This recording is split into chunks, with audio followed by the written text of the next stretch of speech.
The house creaked around me, every groan of the old wood echoing through the empty halls. I was alone, and the silence pressed in from all sides, thick and heavy. Mom and Dad were out, not due back until late. Their absence made the house feel even larger, every shadow stretching further, every sound amplified in the emptiness. Every tick of the old grandfather clock in the hall sent shivers down my spine. The steady, relentless ticking was the only thing that marked the passage of time, each second dragging on longer than the last. My room felt safe though. The familiar shapes of my books and toys were comforting, a small island of warmth and light in the middle of the dark house. I curled up with a book, trying to ignore the way the shadows seemed to deepen in the corners as the night crept in. The words on the page were a welcome distraction, but I kept glancing up, half expecting to see something move in the darkness. The streetlights outside cast long, eerie fingers of light across my ceiling, painting strange patterns that shifted whenever a car passed by or the wind rustled the trees. The play of light and shadow made the room feel alive, as if the house itself was breathing. I finally put my book down. It was too quiet, the kind of quiet that makes your ears ring and your thoughts race. I could hear my own heartbeat, loud and insistent. Getting up, I walked to my window and stared out at the empty street. The world outside seemed just as still and silent as my room, the only movement the occasional flicker of a distant porch light. A dog barked in the distance, the sound lonely and lost. It echoed off the houses, making the night feel even more deserted, as if I was the only person awake in the whole neighborhood. As I turned to get ready for bed, my eyes flickered to the antique mirror hanging on my wall. It caught the faintest glimmer of light, drawing my attention like a magnet. It was an old thing, a gift from my grandmother. She said it had been in our family for generations, and I always wondered what stories it could tell if it could speak. Its silver backing was worn, giving everything a hazy, ghost-like quality. Sometimes when the light hit it just right, I thought I could see shapes moving in the reflection, shapes that weren't really there. That's when I saw it. In the stillness of my room, with only the faint hum of the night outside, something caught my eye, a flicker, a disturbance in the ordinary, a glimmer in the reflection. It wasn't just a trick of the light, or the passing headlights from the street. It was something else, something that seemed to pulse with its own energy, right there in the glass. Then a slight shift, as if the me in the mirror had moved just a fraction of a second slower than I had. My hand lifted, but the reflection hesitated, lagging behind, almost as if it was thinking for itself. I froze, my breath catching in my throat, every muscle in my body tensed, and for a moment I couldn't move at all. My mind raced, searching for an explanation. My heart began to pound in my chest, each beat echoing in my ears, louder than the silence around me. I could feel the blood rushing through me, hot and urgent. I told myself it was just my imagination.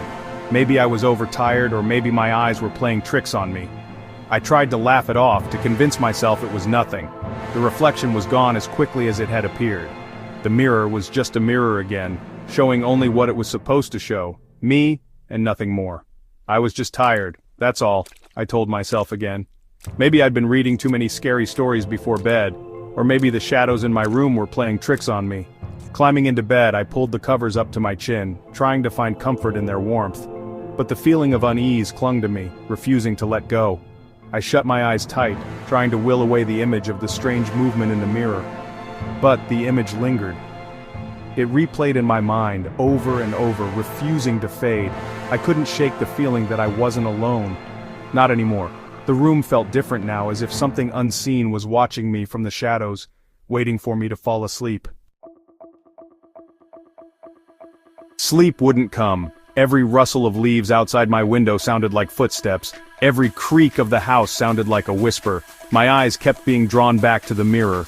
It hung there, a dark rectangle in the night, silently watching me. I imagined seeing things in its depths, fleeting shadows, the suggestion of movement. Then, it happened again. A slow blink, a tilt of the head. My reflection was moving on its own. Terror, cold and sharp, pierced through me. I wanted to scream, to run, but I was paralyzed. My body refused to obey. I forced myself to look away from the mirror. Don't look. Don't acknowledge it. Maybe it will go away. But curiosity, a terrifying curiosity, drew my gaze back. What I saw made my blood run cold. The reflection was smiling. A wide, grotesque grin stretched across its face, lips pulled back in a parody of happiness. It was a smile I didn't recognize, twisted and cruel. And the most terrifying part? I wasn't smiling. I wanted to scream again, but no sound came out. My throat felt tight as if invisible hands were squeezing it shut, trapping the terror inside me. The silence was suffocating, pressing in on my ears, making my heart pound even louder in my chest. I could feel the panic rising, a cold wave washing over me, leaving me frozen and helpless. I was trapped in a nightmare, unable to wake up, my reflection mocking me with its eerie joy. The smile on its face was twisted, unnatural, as if it knew something I didn't. It felt like the mirror was a window into another world, one where I didn't belong, and my own image had turned against me. Slowly, the reflection began to lift its hand, a long, pale finger pointing directly at me. The gesture was deliberate, almost taunting, as if it was calling me out for something I couldn't understand. It was an accusation, a threat. I felt exposed, as if every secret I'd ever kept was suddenly laid bare before that cold, glassy stare. I couldn't take it anymore. My mind raced, desperate for escape, but my body wouldn't move. The fear was paralyzing, rooting me to the spot.